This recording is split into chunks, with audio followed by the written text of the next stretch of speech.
Hello, everyone. Welcome to another Born to Run reboot with Christopher McDougall and Coach Eric Orton. We are so excited to have everyone here for this one. This one is all about you because today, Chris and Eric are answering your specific running questions. We've had so many questions come in over the past few reboots that we've done and via email. So this time, come with your questions. It's all about what you're doing. And before I kick it off and turn it over to Chris and Eric, remember that we have some really exciting things. You can win a free Born to Run 2 book and your choices of your shoes. All you have to do is interact and engage. So whether it's you asking your question in the chat or giving your comments, that's your entry. And at the end, we're going to announce a winner. So I think with that, I am going to turn it over to Christopher and Eric, our partners at Zero Shoes. And I'm also going to plug that if you don't win the free book, you can also purchase it at zeroshoes.com/BTR book, BTR 2 book. Okay, so Chris and Eric, I'm going to turn it over to you guys to do an introduction, and then we'll start going through questions that we had from last time. And then, of course, everyone's questions now. Hey everybody, I'm Chris McDougall. The good-looking guy is Eric Orton. Eric, I'm entertained by the fact that Alexa was saying, "Hi, this is," and already the questions were coming in. Like, exactly. What am I going to do? As soon as it's like signing up for a race. Is like as soon as she starts talking, start registering for that race. Yeah. So if any of you don't know, I was a non-runner, a guy that had been clinically proven by experts in the field to be physically incapable of moving my right leg and my left leg in coordination at a fast pace. The doctor said, "You cannot run, you should not run." And then I meet this guy and he's like, "Well, that's just horseshit. Of course you can run. And I will teach you so well that in less than a year, you can run a 50-mile race." And so the bet was on. I didn't believe it was going to happen, and it did. And so I owe all this adventure up to Eric. And I owe it right back to you because you got me into the race that was the Born to Run. So, and here we are today, 13, 14 years later, after Born to Run came out with Born to Run 2 and ready to dive into a lot of good questions. So these questions are coming fast and furious. I feel like we're coming with heavy artillery fire here. But I want to start off with a couple we had that we ran out of time last week. And, a woman named Veronica came up with one that, to me, it's kind of the heart and soul of what these conversations are all about. And Veronica said this: what is it going to take to break that mentality of "I'm not a runner"? Honestly, I struggle with that too. So she has this mentality, well, I'm not really a runner. And, Eric, you and I were talking about this, and you said, hey, you know what? It's the comparison thing. Tell people what you told me. Yeah, I think, thinking about expectations can be a killer, and it kind of comes into comparing with others. And if we maybe move away from expectations and maybe what's possible for you and develop a mission for yourself of what is important for you as far as you're running and what is most fun for you as a runner, then you're going to stay on a good path for you. But that comparisons and expectations really drives us to just unfulfilled expectations. So here's an Eric Ortonism. This is something he said to me, came from his mouth to my ears. He said, live in possibilities, not expectations. Yeah. I'm like, dude, you should just put on a saffron robe or just, that's gorgeous. But it's really true, because if you say I'm not a runner, well, who said what a runner is? Who even defined what running is? Whatever you define it as, that's what it is. So if you jog 10 steps and then walk, hey, man, you're a runner. So I think the idea is live in pleasure. Do what feels good. And if it feels good, you'll be inclined to keep doing it. All right, let's move on. Rapid round. So Christine Liu, she's a physical therapist. She works with runners. And she goes, how do I get them to try a minimalist shoe? She has a lot of patients that come to her and they're right out of the orthotics and the thick, heavy shoes and a history of being told by podiatrists, well, you need support and motion control and the rest of that crap. So how do you transition? And once again, I think the answer is always going to be let pleasure be your guide. Do what feels good. So if I were a physical therapist and someone were in my office, I would say, well, first of all, kick off your shoes, go barefoot. How does that feel? Pretty good. Walk across the room. How does that feel? Pretty damn good, right? It's the feeling good part that you want to encourage. So where would you go from there, Eric? Yeah. And then, going back to the message in the book, it's all about creating awareness, right? And understanding how these shoes make you feel. So we would start just simply, hey, go out for a 5 or 10-minute run in a zero shoe, and then be aware of how you feel during that run, like you mentioned, Chris. But then most importantly, see how you feel the next day. If you're a little bit sore, maybe you stick with 5 or 10 minutes for a while. Hey, if you're not sore, maybe you up it to 10, 15, 20 minutes. Again, it's all about having the awareness of how it's making you feel. And it's normal to be a little bit sore in the calves at first, but that's all part of it. And that's a good feedback. Yeah, I'm a big fan of the BFD camp. Big friggin' deal. A lot of the conversation about minimalism is, oh, you're going to get hurt. You're going to get hurt. So you get hurt. Who gives a shit? I'm hurt all the time. I got a calf strain right now. People say, if you transition too quickly, you'll hurt your calves. I decided in the same month that I was going to train for simultaneously a 10-mile barefoot road race, a 17-mile trail race, and the International Body Surfing World Championships. So that involved trail shoes, bare feet, and fins. And I'm trying to use all these things at once. And I tore the crap out of my calf. Well, what do you expect? Of course you did. But so what, man? That's just, you stretch it, you relax it, and a week later you're good to go. So I think for that physical therapist, let them understand how good it feels that with any other muscular adaptation, there's going to be aches and pains along the way. But if they have the lifelong pleasure of moving their feet freely, it's worth a couple bumps in the road during the transition. But like you said, Eric, the smart move is to do as you say, run 10 minutes in your zeros. If that feels good, try 20. If 20 is too much, dial it back to 10. Test your limits, stay within them, or you can go the BFD route, which is, I'm going to do too much, I'll pay the price and I'll live and learn. One more, and then we'll circle back to the current questions, but this one actually addresses questions that are coming in. Kevin Quinn, I feel like I went to high school in Philadelphia with about 75 Kevin Quinns. Kevin Quinn, my heart rate spiked initially when I did the 5-minute fix in the first week or two. Now, the 5-minute fix, if you guys haven't seen it, we have videos on our YouTube channels, on our Instagram. The 5-minute fix is basically running barefoot in place to rock lobster. So Kevin's doing the 5-minute fix, but so hang on. So my heart rate initially spiked when I did the 5-minute fix in the first week or two, but now I can get through a run entirely at a comfortable heart rate. Is this what I should be seeing? So he's saying, yeah, man, I'm doing the 5-minute fix. My heart rate's jacked up, but now I'm doing it and I'm staying mellow. Is this right? And like we talked, this is the holy grail. This is creating efficiency. And initially it was harder for him to have a higher cadence. So his heart rate spiked and he was working harder, but through time and really, a couple weeks time is a really short time. So he was doing really good and his heart rate came down. He's working easier with better cadence. And that's from an efficiency and an economy coaching geeky talk for running. That's the holy grail. That's what we want. So absolutely. That's right. And I think it points out something else that Kevin was doing very well, which was he's not overdoing it. A lot of people, I think, when they changing their running form, they're overdoing it. Like they can't figure out, hey, how can I go 180 strides per minute, and still do it easily? And I think what they're doing is they're probably jacking their knees too high or they're trying to run too fast. And our answer is always relax, do less, let pleasure be your guide. Do what you have to do in order to accomplish the goal. And this ties into what you're talking about in the next question. Corey Davis had a question about, could you clarify heel position on the leg strength exercise too? To me, this ties into Kevin's question about doing the 5-minute fix, which is that if you do the least amount you have to, you acquire efficiency. When you do the 5-minute fix, when you're running in place, don't overdo it. Don't do this. Just relax. Don't.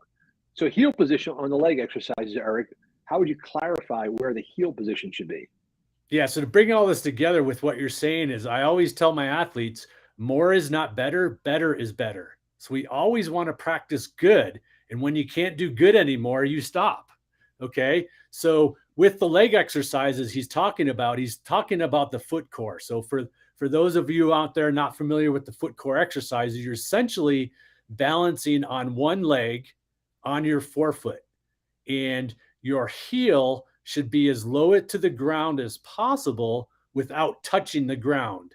And that's usually where you feel the strongest and the most stable. But just like everything, play around with it and find that position that feels good to you, that feels strong and stable to you, and then you'll be nailing it. Terrific. Hey, we got a question from our friend in Vietnam, Lu Min Quang. Lu Min Quang is asking, when I change from heel striking to forefoot striking, how to avoid overcompensation and staying on my forefoot and toes? And that's, to me, is the big question we get a lot from people. As a matter of fact, Sage Canaday, the great ultra distance runner, the great ultra runner, online recently telling people, hey, don't overdo it by trying to change from a heel strike to a forefoot strike, because often what you start to target, you start to like aim your forefoot at the ground. So you end up extending your leg out, trying to make sure you land on your toe. And it wasn't wrong, but to me, it also wasn't helpful. Telling people, well, just shorten your stride a little and make sure you land on your midfoot, which to you, Eric, I know is a curse word, the word midfoot, because in Eric's definition, there's no such thing as a midfoot. A midfoot is a thing under you, AKA air there. Yeah. And so Sage's advice was, I try to land midfoot, and if you do a slight heel strike, that's okay. And I listened to this, I'm thinking, shorten your stride. Well, how much? Midfoot, what is that? And slight heel strike, well, what is slight? So all these words to me add up to no concrete advice. We come in with the 5 reboots, the 5-minute fix. Why don't you tell people what the 5-minute fix is all about? Yeah. So simply, if everybody, we're all together and we got everybody up to run in place in front of a wall, so you can't kick back, and you're running in place barefoot with the wall behind you, have the awareness of where you naturally strike the ground. Nobody can do that wrong. And that's why it's this 5-minute fix. And so all that's doing is helping you to understand where you strike the ground and how you strike the ground with your foot. And then you apply the program and the practice to it. And that's, I think, the key is a lot of times people want to keep learning more. Well, this 5-minute fix is 5 minutes. Now you know how to do it. Now it takes the practice of doing some of the strength skills and just putting it into practice. And Chris always uses the metaphor of learning to play a guitar, is that you pick up a guitar for the first time, you're not laying down Eddie Van Halen's solo to beat it. You're working on your chords, and you just get better and better. And that's all we're doing. And I think the crucial thing is, you and I have learned over the years, we've done a lot of events where we try to explain to people what to do, and we think we're explaining things very clearly. And then we realize, like, whoa, they're doing something very different than what we intended. Like right now, if I told everybody who's watching, pat yourself on the head. Well, is it right hand or is it left hand? Is it front of the head or is it back of the head? Once, twice, 10, fast, slow. And so there's no amount of verbal instruction which will give a foolproof universal answer. And so we realize you got to avoid language and you got to get to movement and motion. And I saw this in practice one time. I was actually out with Barefoot Ted. This is shortly after Born to Run came out. And he was giving a presentation on how to run barefoot. And he talked for, I would say, a solid 2 hours on a single breath. I mean, this guy is like the free diver of speakers. He just sucks in one inhalation and then he just talks for 2 hours. And people just stood there and they understood nothing about what to actually do. And then he just started to run. And what I saw, which was fascinating, was he formed one long line of people sides. So Ted was in the middle and people on either side. Just started to run across this field. And I realized that the closer people were to Ted, the better they were running. And the further away they were, the more difficulty they had. And so the people who were just next to him just started to mimic his movement, and they got it. Hours could have been saved with just 20 seconds of running if he just rotated people in and out. So that's why we with the rock lobster, because it defies language. You don't need to say a word. You take off your shoes, you put your back to the wall, you run in place to the music, and then your body will get the feel. And then when you go out on the road, you start to duplicate, you start to feel.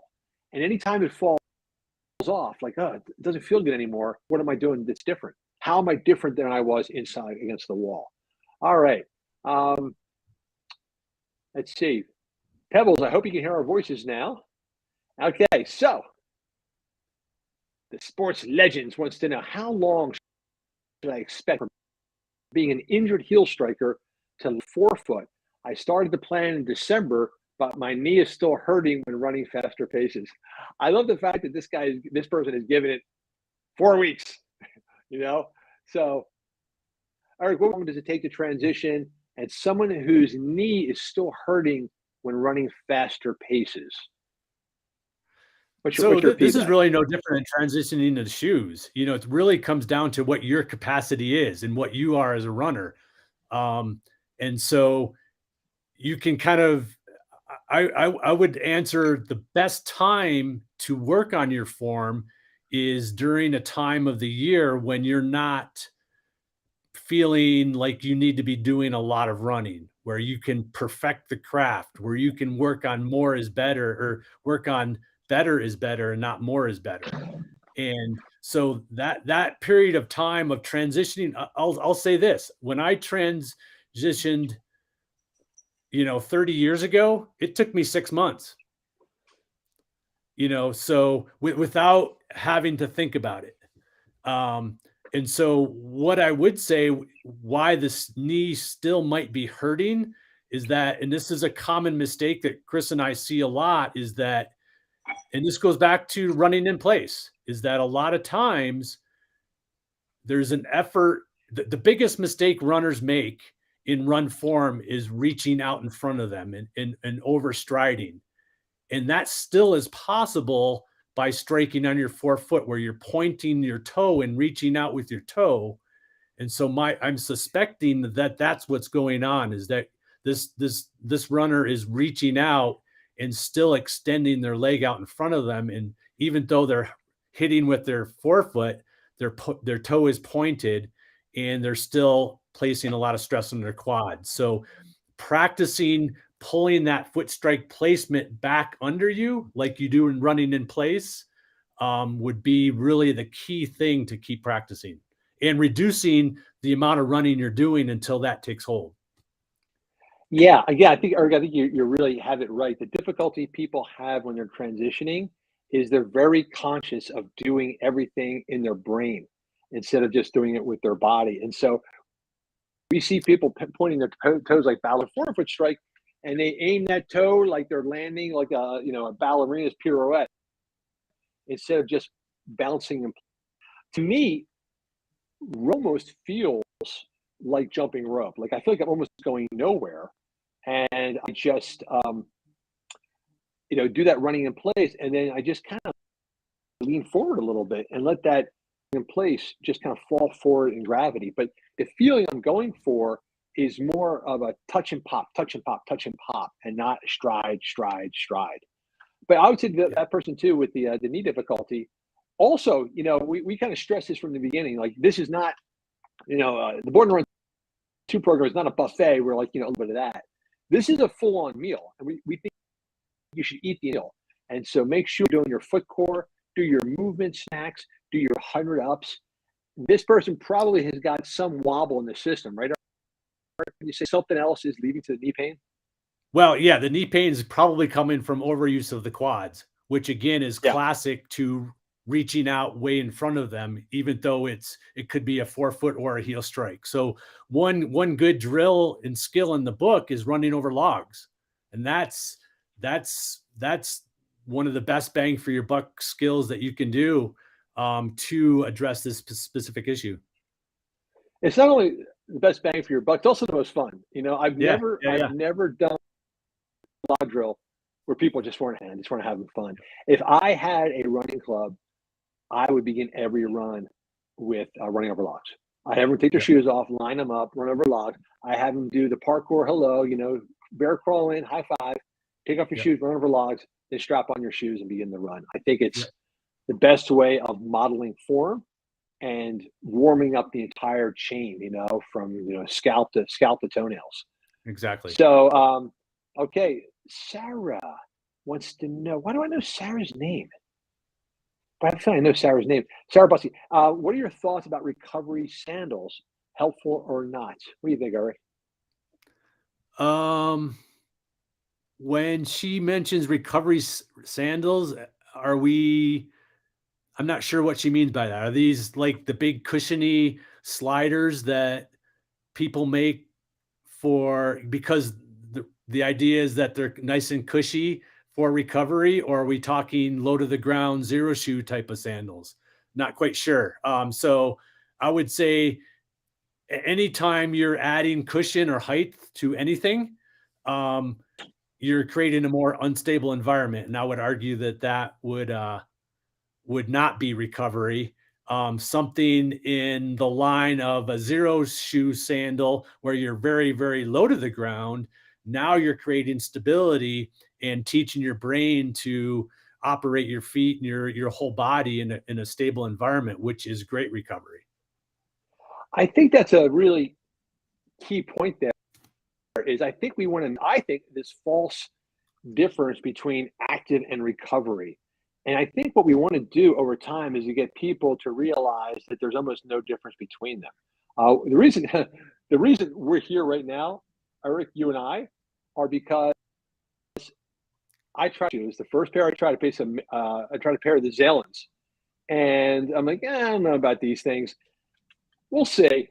And I was a zero shoe skeptic because initially, years ago, they were competitors with our friend Barefoot Ted. But then when Zero went into shoes and away from sandals, I thought, let's give these things a try. I was also reading where people going bananas over them, just like love them. Got a pair of Sandals, and I remember the run I did. We lived about 2 miles from a grocery store, and I can approach it by road and then come home by the grocery store, loaded up all of our groceries in a backpack. Behind the grocery store, went off road through this dirt trail, through a creek road, and through a grassy field. Got to the house. I had to make dinner. I just went straight to the kitchen, unloaded the food, started cooking the food, and then sat down to dinner. I was, I still got these really wet shoes on my feet. I've never took them off. To me, that's it. There is no difference between performance and recovery because the shoes were so comfortable that I just left them on my feet. So, but I think maybe what recovery is actually strengthening. That if they're wearing a more cushion, motion controlling shoe, that they're looking to a more minimal shoe as strengthening shoe. And that might be the answer. Man, it's a big fat yes. That if you're transitioning, maybe you put on a zero shoe, sandal or casual shoe, and that's your way of transitioning backwards. You transition from recreation into performance. Yeah, and that's something that's, we talk about it, but you don't really hear that, how beneficial, using a zero type of shoe throughout your entire day, because now every step is a form of a natural movement. And now you can do it every step, not only when you're running, but every part of the day. And that's to me is so beneficial. It's kind of funny. I think I'm either Zero's dream customer or their nightmare customer. I'm not sure which one it is because I have to go on everything, and I test it with a vengeance. Like, no way this is any good. So they sent me the Mesa Trail. Like, come on, there's no way, dude. Oh, it's now my favorite trail shoe. And then our friend Alexa, who supplies us with stuff from Zero. Did you get those like little slipper things? Those like gray sliding. Yep. I look at these things, man. They're like Vans or something. They're like a shoe I've seen before.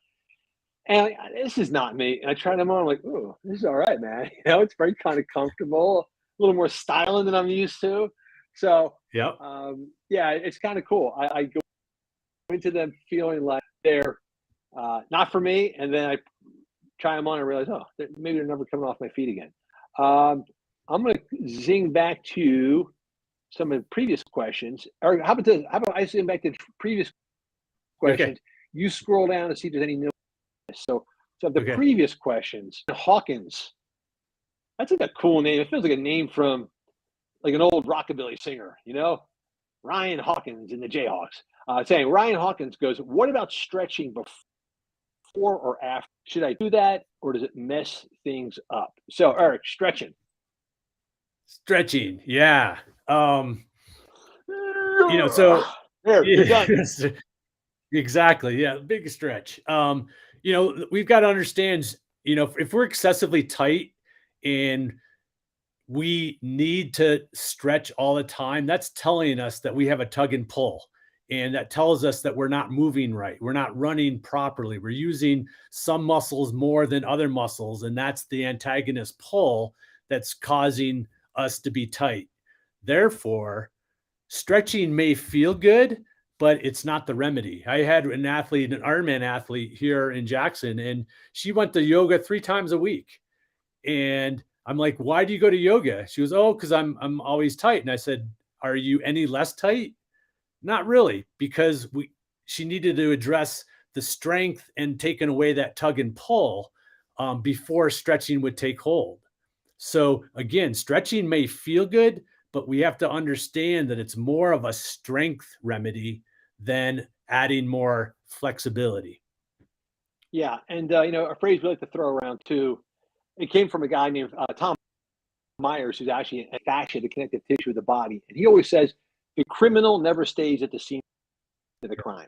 So if your Achilles is not the problem. It is something way up the chain. It's your quad, it's your calf, it's your hip, and so you may stretch the Achilles like crazy, pressing the problem. So as you say, it's too fun. Go ahead. We had someone with a knee issue before, right? So common either IT band or runner's knee issue is, again, the pain's in the knee, but it's really coming from tightness in the quad that's pulling on the knee. And the tightness of the quad is coming from overstriding and not utilizing our muscles in the appropriate way when we run. So the remedy is fixing the way we move, not fixing the knee. The thing I love most about all this, Eric, is that when you get your form figured out, then you have this constant constant dashboard. So every time I go on a run, every run isn't perfect. I'll go on a run and realize, oh man, my heel's hurting. What's going on here? But I have a fix. Every time there's a problem, the answer is always the same thing. What am I doing wrong with my form? And there's only 3 things you can do wrong. You're overstriding, your cadence is lagging, or you're kicking back or kicking forward. And so anytime I'm going, if my groin feels tight, if my hip starts to hurt, whatever it is, I just take a breath and go, okay, let's just restart from the beginning. Is my cadence up to speed? Am I landing lightly on my forefoot? Am I keeping my cadence nice? Am I stride nice, short and tight? And without exception, and I've been doing this now for almost 20 years, it always fixes the problem. So always the fix. Learn the form and you got your fix. I got a big, massive correction out here to Chris Swulwalk. Goes, do you have a video available that shows on logs? Clarify, Chris, that is running over logs. If you're running on the log video, you are a world-class lumberjack. So yeah, we have plenty of videos. If you go on, where are videos? Eric, where can I find them? I would go both to my YouTube channel, Born to Run, Coach Eric Orton, and our Born to Run World YouTube channel. And we've got a plethora of videos there that will, but just to give you a visual too, it's essentially, if you went to a football field or a track and they have hash marks, you're essentially running over the hash marks. That gives you a visual, but check out the videos because there's many ways to do it. Yeah, and some great pictures too on our website. So exactly. Here's a big one. I've been landing on my forefoot. Get metatarsal foot pads. Am I doing something wrong? Yes. It's just part of the training. Pain is never part of the training. If there is pain, that ain't it. So, Eric, what do you say to this person who needs metatarsal?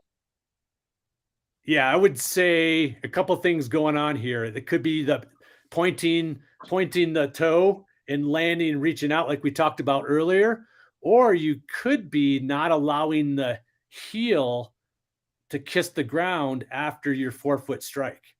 So we don't want to keep the heel elevated. If this is my forefoot, I'm landing, this is my heel, we don't want to keep it off the ground. We want to land and let it kiss the ground. So you could be having or keeping that heel elevated, which is just putting a little bit more force on the foot in general. So relax, do your rock lobster, do your running in place, and learn to relax and let the heel kiss the ground.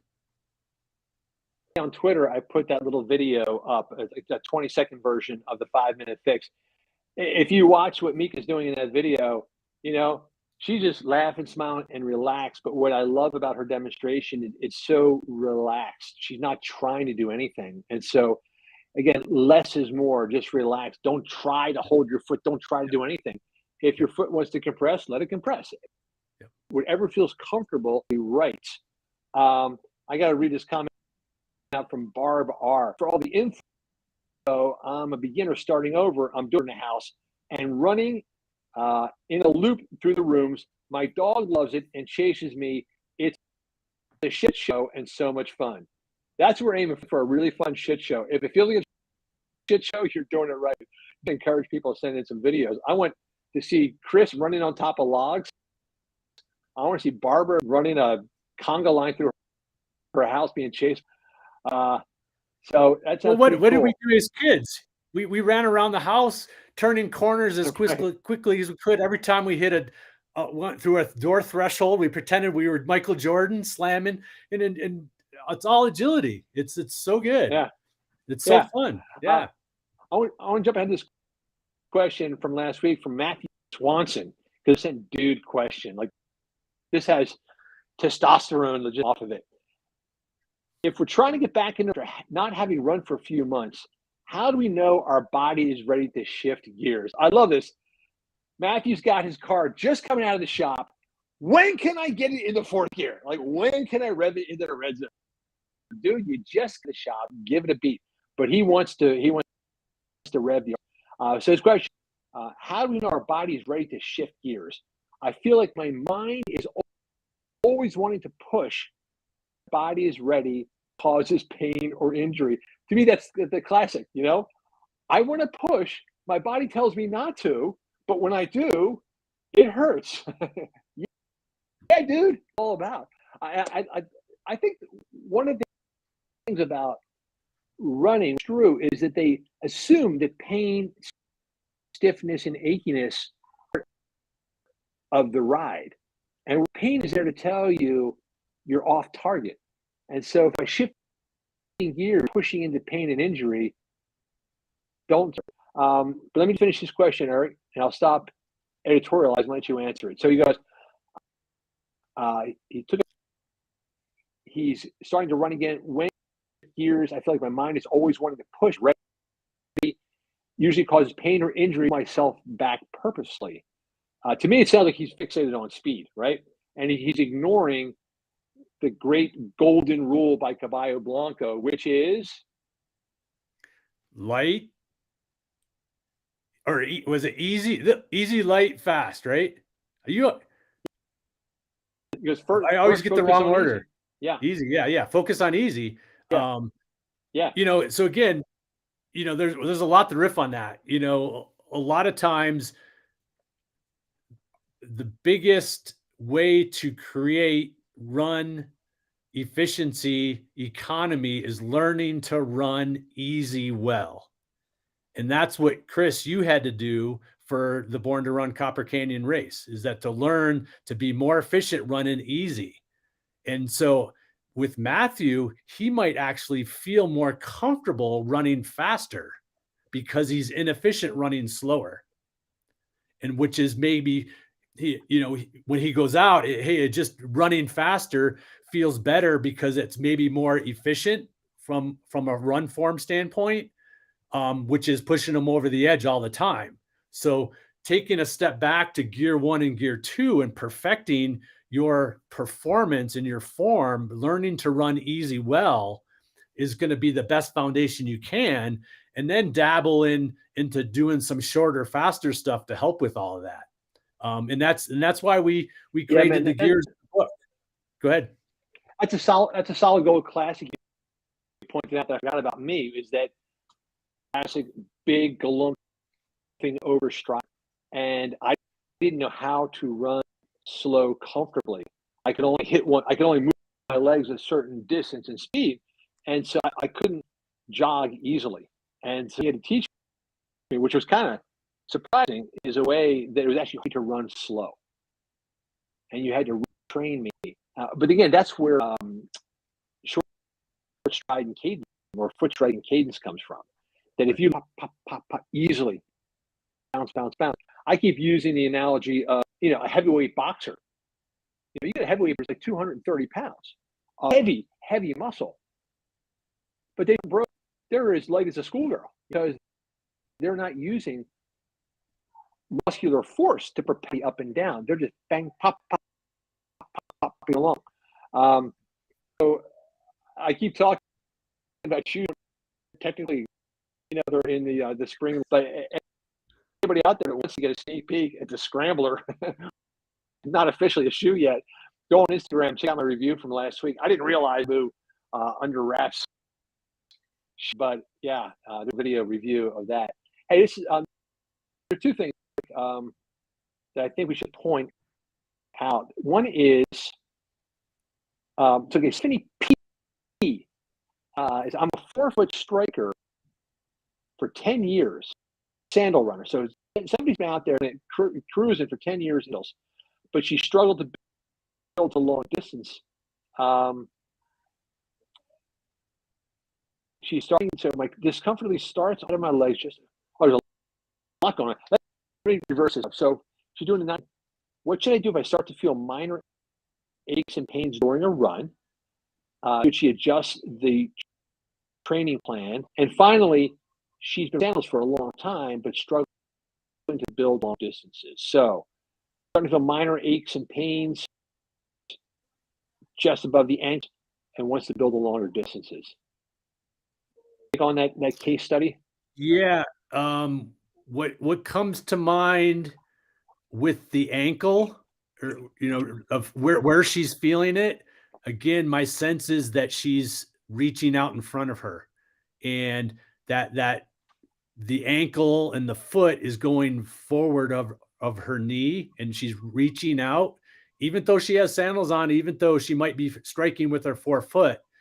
I would say slightly pull in your foot strike placement, and that'll help you to land more stable, which will stabilize the ankle. If you're reaching out, that the ankle is going to be a little bit more unstable, and why you might be feeling it where you are. So I would say have the awareness to just pull that foot strike placement a little bit closer to your body. Again, just like running in place. A great way to practice this is to go out for your run for a few minutes, stop, run in place, and then run forward again. Stop, run in place, run forward again. And where you're striking the ground shouldn't change whether you're running or running in place. Yeah, that was something that early on was to stop mid-run and do some like minor exercises. And when you first had me do it, I didn't get the connection. I thought they were like strengthening exercises, and they're not. They're actually form reminders. Had me on a long 3-hour run, stop in the middle, repeats, which I thought was just a mean thing to do. But I realized what you're getting at, which is running uphill is a great form reminder. It reminds you to sort of drive with the knee, shorten drive in your back. And so if you're running for 3 hours, your mind is on Pluto. You're not present in the moment. And what you were doing was stopping me, letting me remind my body what stride feels like, continuing to run. So I was avoiding the danger of just getting sick without realizing, wondering why I feel like crap. But for Stephanie, I would imagine if she's a self-taught minimalist runner, she's probably very careful about that foot strike, so she'd be overcompensating too much. And another thing she could do, since she's doing the program, is focus on the 1 and 2-legged pogo. Again, that's going to help her develop the suspension system and help that ankle. Let's see. Luke wants to know, what should I do to recurring wobble and run without the recurring heel pain the days after? I wonder if there's a previous question. I'm not sure what heel pain he's talking about, but let's see right there. Fix recurring wobble and run without the recurring heel pain the days after. Yeah. So, like we talk in the injury section in the book, heel pain usually is not the source, right? With most wobbles, that's just a symptom of possibly having tight calves. So I would really do some self-massage on your calves to kind of understand and have the awareness of maybe how tender and tight they might be. And then do your straight-legged bear crawl, which Chris can tell you all about what he's doing this week. Yeah. So someone has said my audio is cutting out. Eric, am I sounding okay to you? Yeah, you're good with me. I'm wondering whether I should take the AirPods out. Do you have AirPods? You don't have AirPods in. Yeah. I'm afraid if I take them out, I lose. I mean, don't expect it mid-race. Yeah. So, it's funny. When I started training for Barber 9 Trails, I did a little video which said, okay, what I'm going to do is the thing I always do. I'm going to go out there and train them and wing it for a few months till I get in trouble. I'll call Eric and I say, what do I do now? And it's exactly what happened. I'm doing fine. I'm running roads. I'm running trails. I'm body beast. And then all of a sudden my calf blows up on me. What do I do now? And he said, man, just massage it out and then just do straight-legged bear crawls. And I write the book with you. Not only have I been to all the movement snacks that we've done together, not only have I worked with, but I forgot this. Like, I should know it as well as you know it, but there's something about it, I forgot to do it. And then as soon as I did it, it's magic. Those straight leg crawls. Well, tell us what you like about them so much. I like it. A lot of times, it's what I call flossing, where you're stretching the entire chain, your posterior chain, and in a functional and protective way versus static stretching.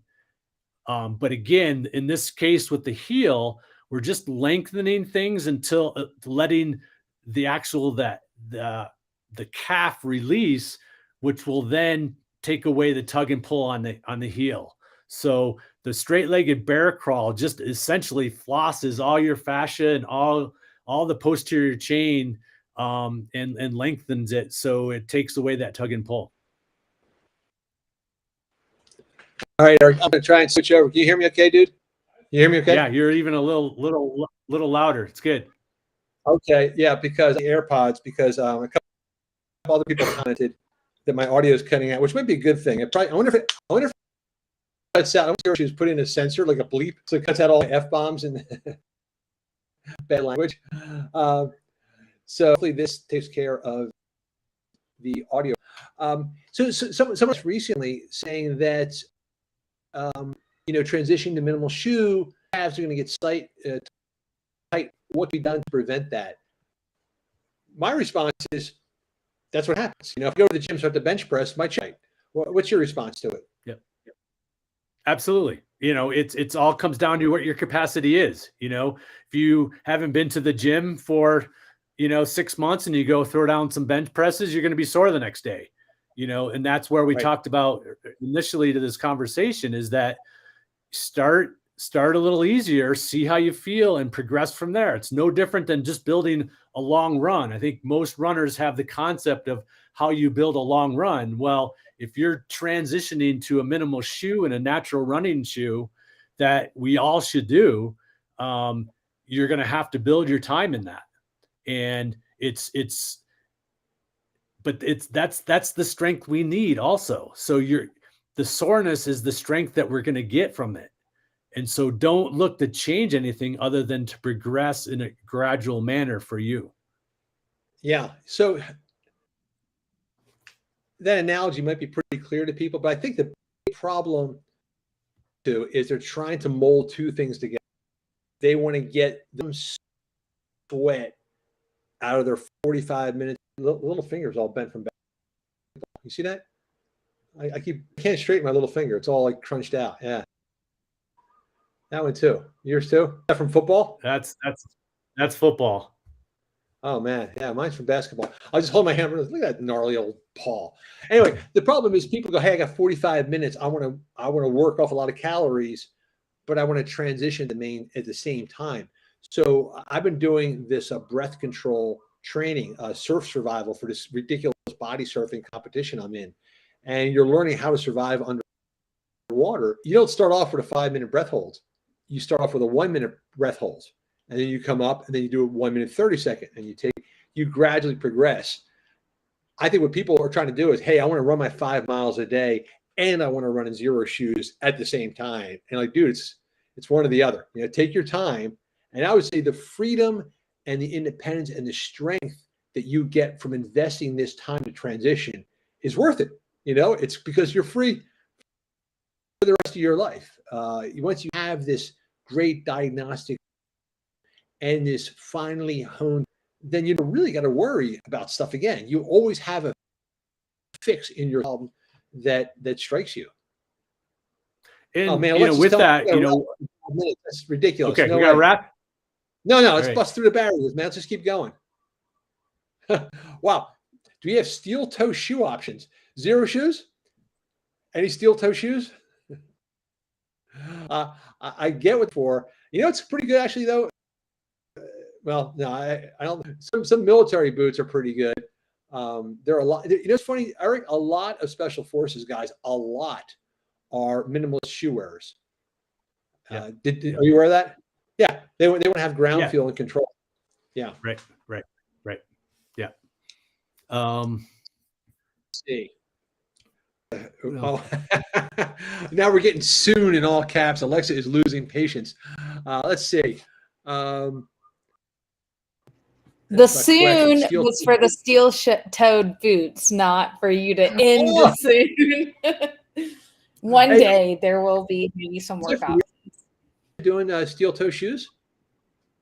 Oh, I don't know. Maybe one day. Oh, okay. In the future, if you're a fan of zero shoes, just one day in the future it may happen.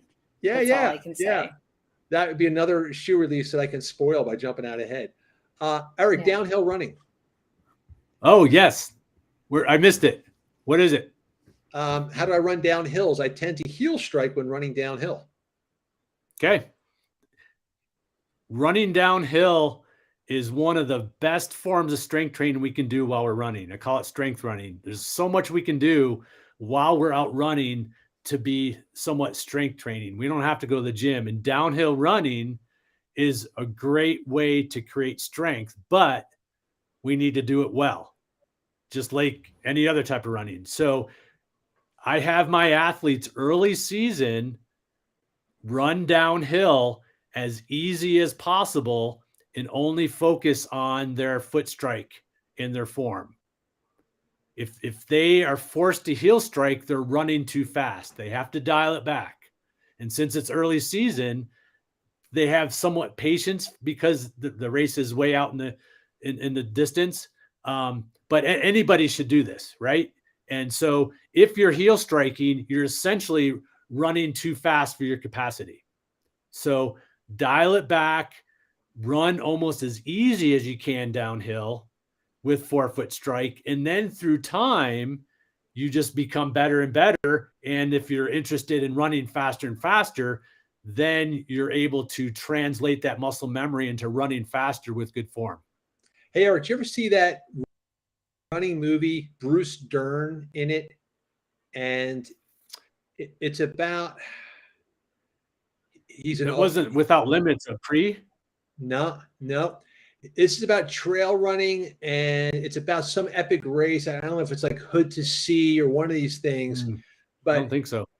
So he's in the movie. It's actually pretty darn good. You'd actually enjoy it. Bruce Dern. I don't remember the name. Yep. Bruce Dern is the star. It's a pretty old film. And he's training for trail race, and he's got this craggy old coach, kind of like Mick in Rocky, and this guy tells Bruce Dern, run uphill, downhill, run downhill like you're running uphill. And his point is going uphill, relax, straighten your back, and go for flow. Try to soar uphill. Downhill, get control, run within yourself, and make it feel like you're under control. You're not just pell-melling gravity down the hill. Hey, we're probably not going to get to everyone's questions. My name is Samir. We're going to screenshot any questions that we don't get a chance to answer today. So I would encourage anybody that does not get their answer to tune in for the next one, and we're going to circle back and get them. Samira is asking a really interesting question. There's a really good one. Let's look at this one real quick. I transitioned to barefoot shoes 6 months ago. I now do training runs at Hero. What's the HFS, Eric? What's that again?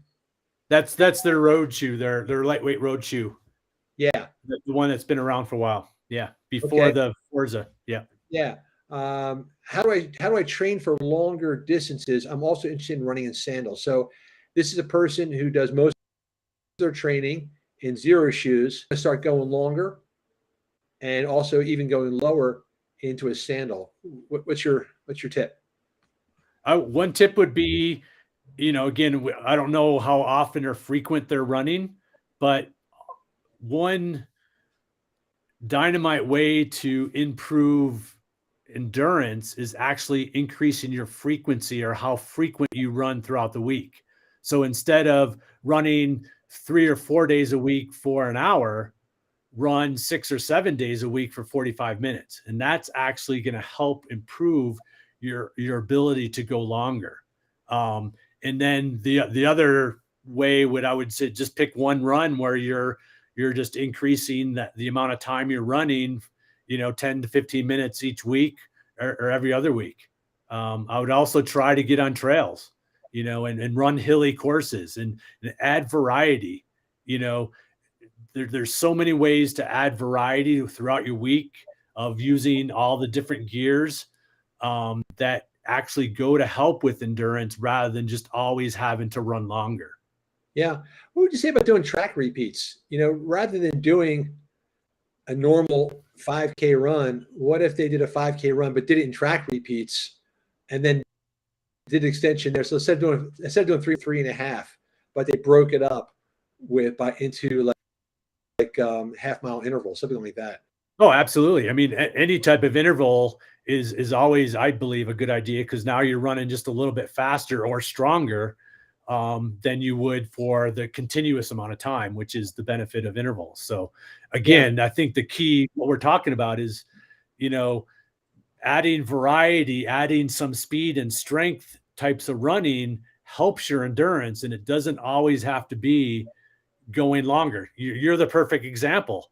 We threw the 10% rule right out the window and we started training for the Copper Canyon. It was just getting you stronger that helped your endurance. Yeah. And for this person too, I would say that the real risk is probably not their muscular strength from going south. Like if they're comfortable running 5 miles, danger of advancing isn't that any muscle is going to give out. It's that their form's going to give out. They're going to get tired. They're going to lose focus. Their form's going to suffer. And when their form's pay a price for it with a wobble. And so maybe doing exactly what you said is that during that transition to the long run, make sure they periodically check out do some 100 ups, do some rock lobster, do some pogos, continue to run, make sure their form is dialed in the whole time.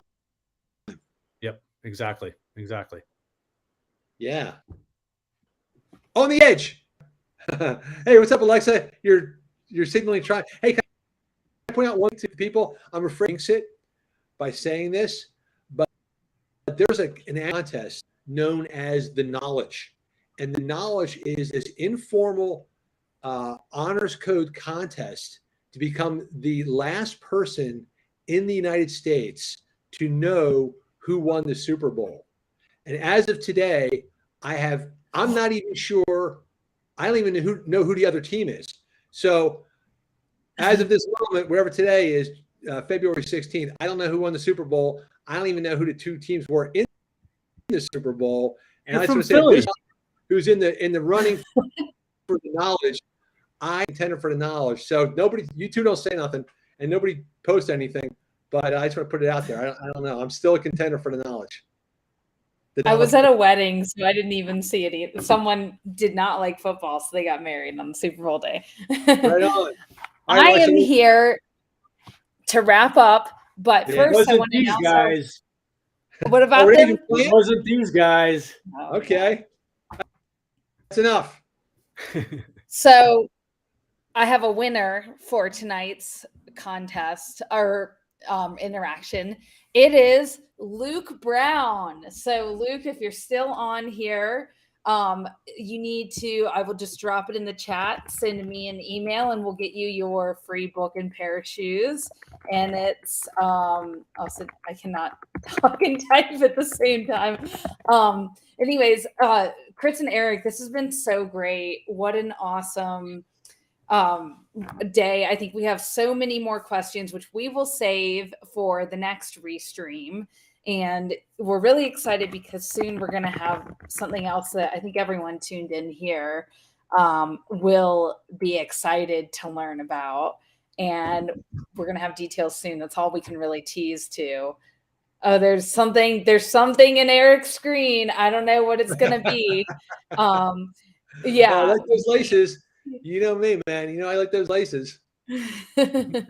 And Luke, yeah, send me an email. I'll get you your free shoes and book.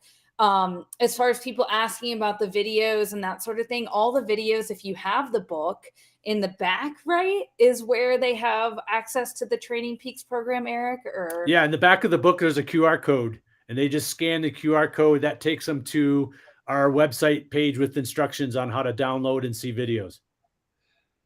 Great. Alexa, I think maybe Awesome. we should find a way to upload videos onto the Zero site too, don't you think? Yes, I think we should definitely do that. We'll make that happen. Yeah. Hey, these are really stimulating. Like they got me well, and it really gave a lot of insight to us in how to communicate what we think. And we're so excited for all the fans.